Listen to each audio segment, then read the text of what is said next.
Hello friends, welcome back to my YouTube channel. तो आज हम जिस टॉपिक को डिस्कस करने वाले हैं वो है डिफरेंशिएशन ऑफ मैग्मा। और ये बहुत ही इंपॉर्टेंट टॉपिक है क्योंकि यहाँ से भी अक्सर क्वेश्चन पूछे जाते हैं। तो सबसे पहले हम देख लेते हैं कि डिफरेंशिएशन होता क्या है। The process by which a magma splits into parts having different composition is called differentiation. यानी मैग्मा का अलग अलग भागों में बंटना जिनके कंपोजिशन क्या है, एक दूसरे से डिफरेंट है, इसे ही हम क्या कहते हैं, डिफरेंशिएशन कहते हैं। ठीक है। A differentiation frequently takes place during cooling of magma। और जो डिफ्रेंशिएशन की प्रक्रिया है वो मैग्मा के ठंडे होने के दौरान होती है। ठीक है। अब हम देख लेते हैं कि कौन कौन से फैक्टर जो हैं वो डिफ्रेंशिएशन को प्रभावित करते हैं। The process of differentiation is usually favoured by two factors. जो डिफ्रेंशिएशन का जो प्रक्रिया है वो टू फैक्टर्स पे डिपेंड करता है। पहला है रेट ऑफ कूलिंग, यानी कि मैग्मा धीरे धीरे ठंडा हो रहा है या जल्दी ठंडा हो रहा है, उस पर डिपेंड करता है। और दूसरा है settling of early crystallised heavy minerals. जो भी हैवी क्रिस्टल जो होते हैं, जो हैवी मिनरल्स होते हैं, वो पहले सेटल कर जाते हैं, इस पर डिपेंड करता है। अब हम आ जाते हैं डिफ्रेंशिएशन के स्टेजेस पे। Stages of differentiation according to टीरल देयर आर टू स्टेजेस। टीरल के अनुसार दो डिफ्रेंशिएशन के दो स्टेजेस होते हैं। In first stage, preparation of units such as crystals, liquids and submagma etc. तो पहला में क्या होता है, फर्स्ट स्टेज में जो यूनिट होते हैं जैसे क्रिस्टल, लिक्विड या सब मैग्मा, ये तैयार होते, ये बनते हैं, है ना। और in second stage prepared units are separated and accumulate separately to form distinct masses. और दूसरे स्टेज में जैसे क्रिस्टल है वो अलग से सेपरेट हुआ, आपको एक्यूमुलेट किया, तो लिक्विड अलग से एक्यूमुलेट हुआ, जमा हुआ, सब मैग्मा अलग से जमा होकर के तीनों अलग अलग सेपरेट मास फॉर्म करते हैं। देखिए मैं समझा देती हूँ। देखिए फर्स्ट स्टेज में ये सब साथ में मिले हुए थे, क्रिस्टल था, सब मैग्मा था और लिक्विड था। ठीक है। लेकिन सेकेंड स्टेज में क्या होता है कि जितने भी क्रिस्टल्स होते हैं वो साथ में एक्यूमुलेट हो जाते हैं, सब मैग्मा एक साथ एक्यूमुलेट हो जाते हैं और लिक्विड एक साथ एक्यूमुलेट हो जाते हैं। ये होता है सेकेंड स्टेज में। ठीक है। अब हम देख लेते हैं कि डिफ्रेंशिएशन के कितने से मतलब कितने सारे प्रोसेस होते हैं। ठीक है।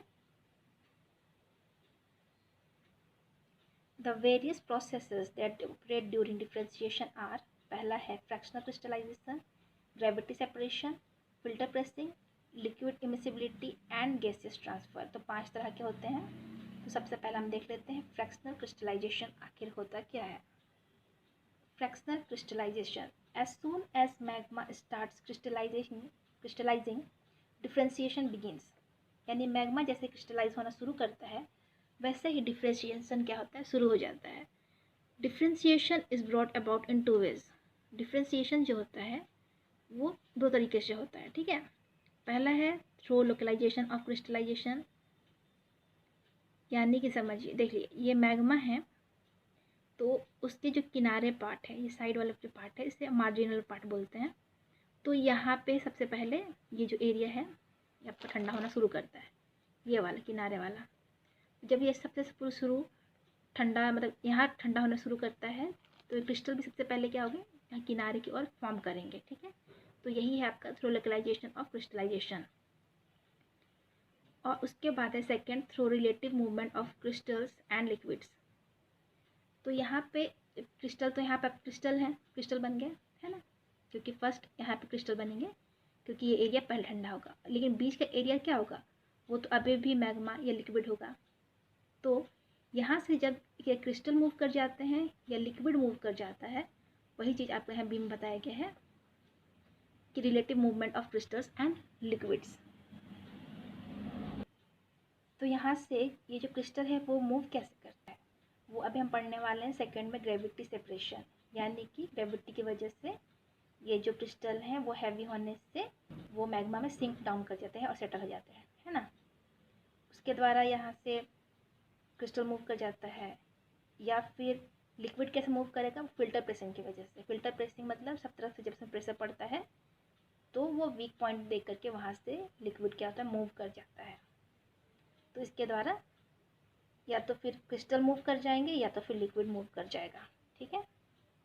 और एक बात है जो क्रिस्टलाइजेशन में आपको जानना चाहिए, वो ये है कि जो भी इसका मार्जिनल पार्ट है, मैग्मा का जो मार्जिनल पार्ट है, किनारे साइड का पार्ट है, यहाँ पे आपको हमेशा ही बेसिक मिनरल्स देखने को मिलेंगे। ठीक है। और जो भी एसिडिक मिनरल्स होंगे वो आपको हमेशा सेंट्रल पार्ट में देखने को मिलेंगे। तो ये है आपका फ्रैक्शनल क्रिस्टलाइजेशन। सेकेंड है हम लोग का ग्रेविटी सेपरेशन या gravity settling. Heavy crystals form during early phase of crystallization sink down. इसका मतलब क्या होता है कि जैसे ही मैग्मा ठंडा होना शुरू करता है तो जो हेवी क्रिस्टल्स है वो फॉर्म करना शुरू कर देते हैं। ठीक है। और चूँकि वो हेवी होते हैं इसलिए वो क्या होते हैं, सिंक डाउन कर जाते हैं, यानी मैग्मा में वो नीचे की ओर सिंक कर जाते हैं। ठीक है।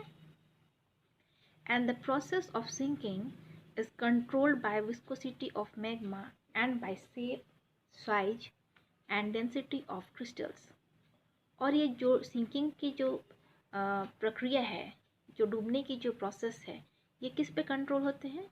विस्कोसिटी ऑफ मैग्मा, मैग्मा के गाढ़ेपन के पे, और जितना भी जो क्रिस्टल्स हैं उसके शेप, साइज और डेंसिटी पे निर्भर करते हैं। तो ये मैग्मा की विस्कोसिटी पे क्यों डिपेंड कर रहे हैं?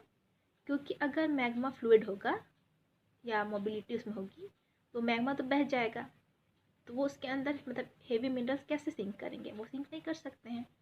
इसलिए मैग्मा का विस्कस होना बहुत ही ज़रूरी है। और ये क्रिस्टल्स अगर हेवी होगा, उसका साइज़ बड़ा होगा और शेप उसका किस तरह का होगा उस पर भी ये डिपेंड करता है। ठीक है। फिर है olivine seems to be the most important mineral affected by this process and its gravitational settling from stratifications in igneous rock। यानी कि जो ओलिविन में है आपको इसकी वजह से, इस ग्रेविटेशनल सेटलिंग की वजह से आपको क्या दिखते हैं? स्ट्रेटिफिकेशन, यानी कि स्ट्रेटिफिकेशन मतलब होता है लेयर्स, बेडिंग्स देखने को मिलते हैं इग्नियस रॉक में। ठीक है। तो वो देखिए किस तरह का प्रोसेस होता है। तो देखिए मान लीजिए कि ये जो है एक मैग्मा है। ठीक है ना। तो अच्छे से मैं आपको समझा देता। देखिए मान लीजिए कि ये क्या है, मैग्मा है। ठीक है। तो यहाँ पे आपके कुछ जो है मिनरल्स क्या हो रहे हैं, फॉर्म कर रहे हैं। ठीक। तो ये ग्रेविटेशन की वजह से क्या करते हैं, ये नीचे की ओर सिंक करने लगते हैं मैग्मा में, तो वो नीचे की ओर जमा होने लगते हैं। ठीक। हैवी मिनरल्स जो यहाँ थे वो सिंक करके नीचे की ओर जमा होने लगते हैं। इसे ही हम क्या कहते हैं, ग्रेविटी सेपरेशन या ग्रेविटी सेटलिंग। ठीक है। अब हम देख लेते हैं थर्ड। हम लोग का थर्ड है filter pressing. As crystallization continues, a loose mass or framework of crystals with residual liquid in the interstices will ultimately be formed. If at this stage the formation of the mass occur either by lateral earth pressure or downward pressure of the lifted strata, the interstitial liquid will be squeezed out. The liquid will tend to move towards the region of least pressure. Thus, this process of separation of solid crystals from the liquid magma is known as filter pressing.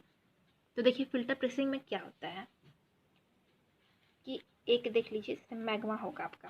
ठीक है। तो एक magma है। ठीक है। तो यहाँ पे आपका लेटरल प्रेशर भी लग रहा है और डाउनवर्ड प्रेशर भी लग रहा है, सब तरफ से इसमें प्रेशर लग रहे हैं। तो ये मैग्मा जो है वो कहाँ जाएगा, कुछ देर तो स्क्वीज़ होगा, मतलब जितना उसका प्रेशर को झेल सकता है उतना देर वो पतला होने लगेगा। ठीक है ना। स्क्वीज़ होने लगेगा, चिपटा होने लगेगा। लेकिन एक टाइम के बाद वो क्या होगा, वो कहीं ना कहीं से जो भी जहाँ पे कि प्रेशर जो वीक प्रेशर वाला एरिया जो है, जहाँ पे वीक एरिया है वहाँ से वो मैग्मा बाहर निकलने की कोशिश करेगा, या वहाँ से वो मैग्मा बाहर निकल जाएगा या अपवर्ड की ओर मूव कर जाएगा, या ऊपर की ओर निकल जाएगा, या तो फिर जिधर से भी उसका प्रेशर कम है उधर वो उसकी ओर मूव कर जाएगा। यही चीज़ बताया गया इसमें। जैसे कि आप मान लीजिए एक बॉटल लिए हैं। ठीक है ना। एक बॉटल है तो उसमें मान लीजिए कि आप पानी भरे हैं।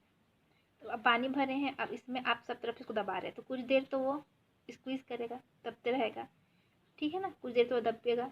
लेकिन उसके बाद क्या होगा कि एक टाइम आएगा, ऐसा आएगा जब वो प्रेशर को नहीं झेल पाएगा और वो कहीं ना कहीं से निकलना चाहेगा, तो जो भी वीक पॉइंट होंगे वहाँ से पानी क्या होगा, बाहर आ जाएगा। और इसी को हम क्या कहते हैं, फिल्टर प्रेसिंग, ठीक है। अब फोर्थ है हम लोग का liquid immiscibility. A mixture of two different composition may be homogeneous at a temperature, but with falling temperature, both of them become immiscible. A magma split up into two immiscible liquid like oil and water and give rise to different kind of rocks causing difference. तो liquid immiscibility क्या होता है, जैसे कि देखिए एक है ना,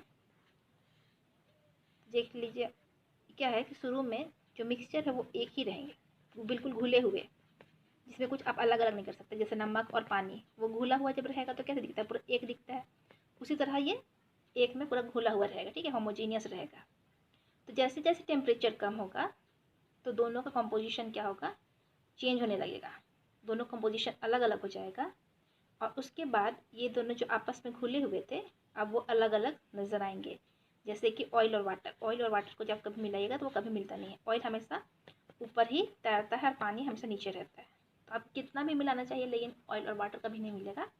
उसी तरह टेम्परेचर कम होने पे ये दो जो आपके लिक्विड रहते हैं मैग्मा के, वो भी इमिसिबल बन जाते हैं और दोनों एक दूसरे से मिलने नहीं, मतलब कि दोनों कंपोजिशन अलग होता है और दोनों अलग अलग रहते हैं ऑयल और वाटर की तरह, ठीक है। और पहले तो वो एक में घुले हुए रहते हैं, जब टेम्परेचर ज़्यादा हुआ रहता है दोनों इस तरह प्रकार घुले रहते हैं कि पता ही नहीं चलता कि दो अलग लिक्विड हैं। लेकिन टेम्परेचर घटने पे वे दोनों अलग अलग लिक्विड में फॉर्म करते हैं, ठीक है। और इससे आपका अलग अलग तरह का रॉक बनता है, यही आपका लिक्विड इमिसिबिलिटी। अब हम लोग का फिफ्थ और लास्ट है gaseous transfer. With release of pressure, the magmatic gases and volatile compounds tend to migrate upward in the direction of lessened pressure, and their movement generates a sort of convection which causes separation of some of the magmatic constituents. Deposits of sulfide metallic ores that occur near the apices of some igneous bodies are believed to have formed in this way. तो gaseous transfer देखिए क्या होता है, ये आपका एक earth surface है, ठीक है, और यहाँ पे आपके मैग्मा है ना, नीचे में यहाँ पे आपका मैग्मा है। तो क्या है कि इस मैग्मा में आपके बहुत सारे गैसेस और क्या है, वोलेटाइल कंपाउंड्स हैं, ठीक है ना। तो इसमें जब बहुत सारे गैस और वोलेटाइल कंपाउंड वीक पॉइंट रहेगा तो ये क्या करेंगे, यहाँ से बाहर निकलना चाहेंगे, अपवर्ड डायरेक्शन में ऊपर की ओर कहीं से भी वीक पॉइंट मिलते ही ऊपर की ओर निकलना चाहेंगे। तो जब ये गैस बाहर निकलते हैं तो इसके साथ साथ में आपके कुछ मैग्मेटिक कॉन्स्टिट्यूएंट्स भी बाहर निकल जाते हैं और वो भी बाहर निकल करके एक सॉलिड ग्रुप में जमा होने लगते हैं, ठीक है,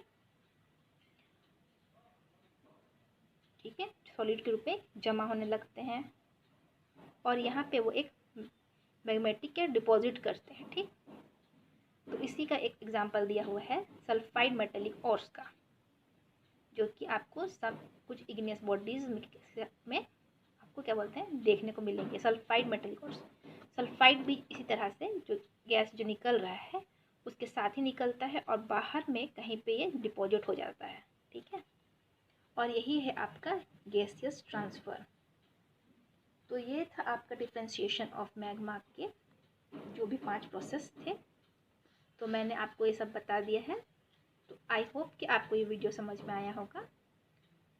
तो अगर आपको ये वीडियो समझ में आया है तो मेरी वीडियो को लाइक करें, शेयर करें और मेरे चैनल को सब्सक्राइब करें।